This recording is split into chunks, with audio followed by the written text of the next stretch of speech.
Welcome to the City of Tehachapi Newscast. I'm Key Budge. I'm Maya Acosta. And, you know, Maya, you and I, we try to get together to update people as we do in this newscast format, kind of a traditional newscast style, as you do such great work all month long, giving individual stories. And here we kind of pull everything back together. Road construction hasn't stopped. Yeah, it has been a very, very busy construction season. One of the busiest the city of Tehachapi has ever seen, actually. And it is unusual that we are seeing construction go this late in the season, but it's all, you know, for a great result. We're so excited to see tons of new fresh pavement all around town.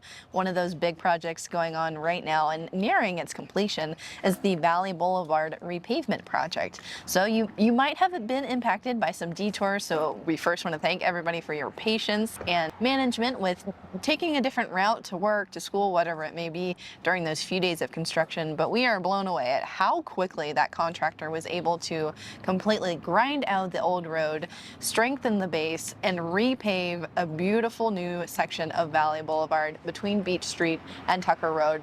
Striping is soon to come, but all in all, this is a fantastic project and much needed in that area. And how smooth that ride is. Yeah. Oh my gosh. It is so smooth, and that's between Tucker to Mountain View, a little bit shorter than that, but that general area, oh my gosh. I know there was a couple days of inconvenience where we had to fully close the road, except for residents, and man, what a benefit we've got now. It's smooth all the way. No teeth chattering trying to get the kids to school. No, a fantastic project. We also have some other improvements happening around town.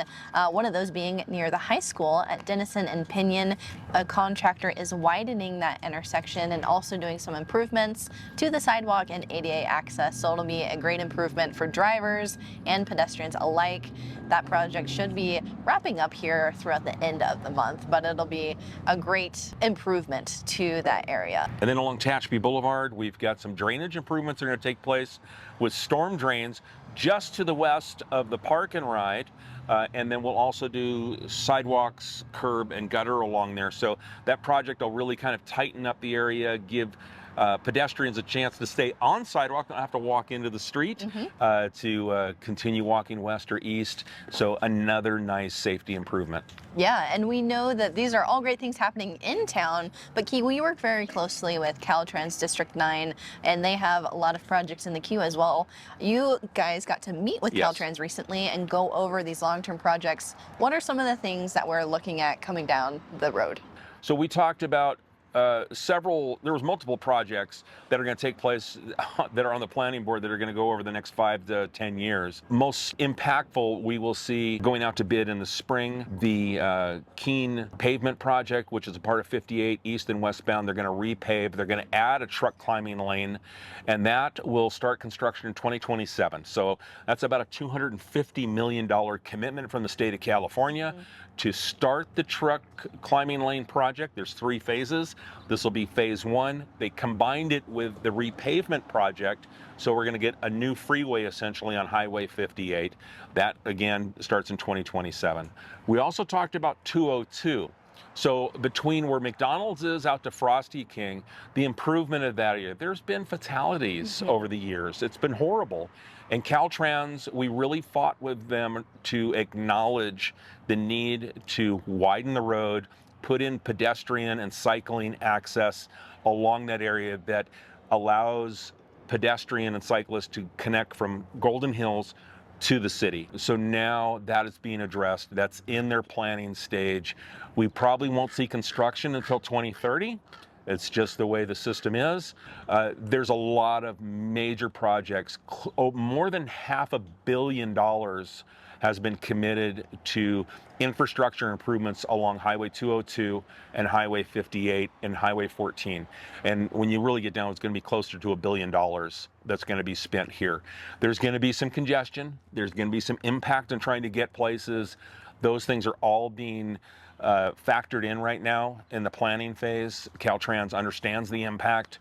The city of Tehachapi has taken kind of the leadership role in getting the county, the state, Highway Patrol, Caltrans, all talking the same language at the same time to mitigate problems and navigate the best thing for our area. Yeah, Key. I mean, this is a clear showing of how the city of Tehachapi advocates for our residents. We advocate for safety and transportation needs, but we also advocate for education and making sure that our residents are up to date on important topics. One of those that have been recurring in our last newscast, and you've likely seen on our social media and perhaps our podcast, is our discussion on water.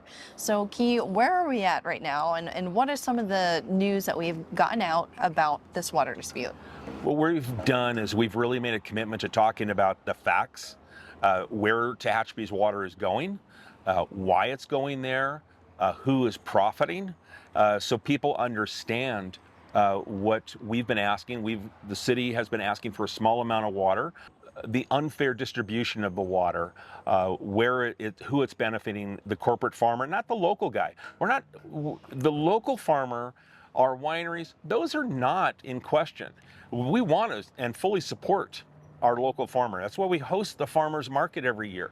We want our local farmers to succeed. It's the corporate farmer that has no stake in our community that profits. And then we're looking who's profiting behind that. So those are the things that we're trying to open eyes to people to pay attention in the community, because that's really the story that hasn't been talked about. Yeah, and we're diving into this in many different ways, whether through infographics that you can see on our social media, on our website, memos and letters from our city manager, and a podcast series that is soon to come. So we're excited to bring that and this awareness to the community. So lots of information that's coming out, and we appreciate anybody that takes the time to learn more and get involved. And please ask us questions. We would love to answer them. The information that we're sharing is coming from the Tehachapi-Cummings County Water District's, their fact sheets, their website. These aren't numbers that we're making up. So we're pulling that data and sharing it directly from that source. Yeah, absolutely. Okay, we are talking raising awareness, Key, pivoting into a different topic here. We are raising awareness for breast cancer all October long. We have our breast cancer awareness walk happening this weekend. But in addition to that, people can show their support all month long by purchasing a Tehachapi themed breast cancer awareness hat. Yeah. You've got one on, Key? I'm wearing one proudly today. $20. The profits will go to the Tehachapi Cancer Foundation and the AIS Cancer Foundation, which support local cancer patients. So you can purchase these hats at Tehachapi City Hall. We'll have them on sale at the Awareness Walk throughout the month of October. And if sales demand, we might even keep them around year-round and continue to make donations based on the sales of these hats. People are coming in, they're putting names on our butterfly wall that's going to be up through the month of October in City Hall, and they're walking away with either a pink hat or this black hat that, as I'm wearing, just to show a little bit of awareness, because it's about education. Yeah. If we can start to instill in women to start to be aware of breast cancer, the statistics are alarming, but if early detection, that's the key to surviving. Yes, absolutely. And Key, we're talking about wearing pink all month long to show our support, but we also have another project going on that's about spreading orange all throughout town. What's this Tehachapi Poppy project that we just introduced? Very excited. We've been working with the Shaw family. They wanted to make a donation they bought 100 pounds of poppy seeds and asked us if we would help distribute. They would love to paint the community orange come this spring and have a super bloom. And in order to do so, you need to plant in between October through December. And they're taking this 100-pound sack of poppy seeds, putting them in individual envelopes for families to spread and plant in their own yards. Some of the local government agencies will plant in some of the government areas as well, government-owned properties. And we're doing our thing to try and make this happen, and we can have maybe our own poppy festival. Yeah, we very well could. But people can pick up those seed packets at our Breast Cancer Awareness Walk this weekend, or you can find them at the Apple Festival as well. For the Rotary Club. Through the Rotary Club, and then we will have them available at Tehachapi City Hall during our operating hours. Also Golden Hills CSD, Stallion Springs CSD, the Chamber of Commerce, and TVRPD have all partnered to make these family-size envelopes available at their counters. I'm excited. I love puppies, so I'm eager to see them all throughout town this spring. Talking about things that I'm also excited about, our Hometown Christmas applications are now open. We're hosting our community meeting this week, so if you didn't get a chance to go to that, please visit our website, liveuptehachapi.com. We've got a special page for Hometown Christmas, and that is where all of our application for Hometown Christmas will live. If you have questions, be sure to email us. But it's super simple. Apply, send pictures of the crafts or products that you want to offer, and we will put that into consideration of our vendors at the event. You know, and just in time for Hometown Christmas, new string lights on Yes. F Street. So if you love the string lights that are on Green Street by the BK Theater, where we have Farmers Market and have our special events, we're adding additional string lights to continue along Green all the way up to the alley, and then also along F Street. It's going to be beautiful. It looks great already. They've got about one section of F Street done, and it already makes that area just feel more special, and it's going to look amazing come the winter time. And then where we're at here in Railroad Park, we got more trees that have been lit up. Yeah, so that theme continues on. We are lighting up downtown with these beautiful lights. We now have 6 trees in Railroad Park that are decorated with these great Christmas lights that will stay year-round. But we're excited to see the different colors and options that we can bring during the holiday season. And it's just it really adds to the atmosphere and ambiance of downtown. And I think, you know, if you think about the Christmas parade this year, if you remember last year, we had a new footprint, a new kind of a circular pattern where the parade went down F Street as it normally does eastbound. It turned on Robinson, turned on Tehachapi Boulevard, ended at the Christmas tree.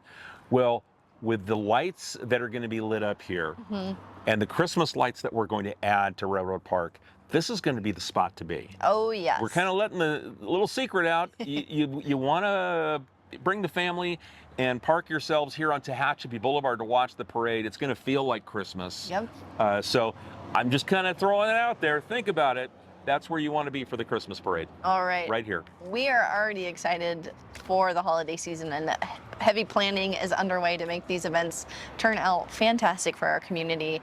And if you want to learn more about all of the events going on, Key, today we talked more infrastructure and more of the serious news, if we will. Right. But we have another series where we talk about what is happening on the weekends, the fun events, fun activities that everybody can take part in. You can watch that on our social media, on YouTube, or you can listen to it on Spotify. So great way to keep informed about all of the happenings here in Tehachapi. And I think you and Bailey do a great job of talking about those events. You guys have sometimes too much fun.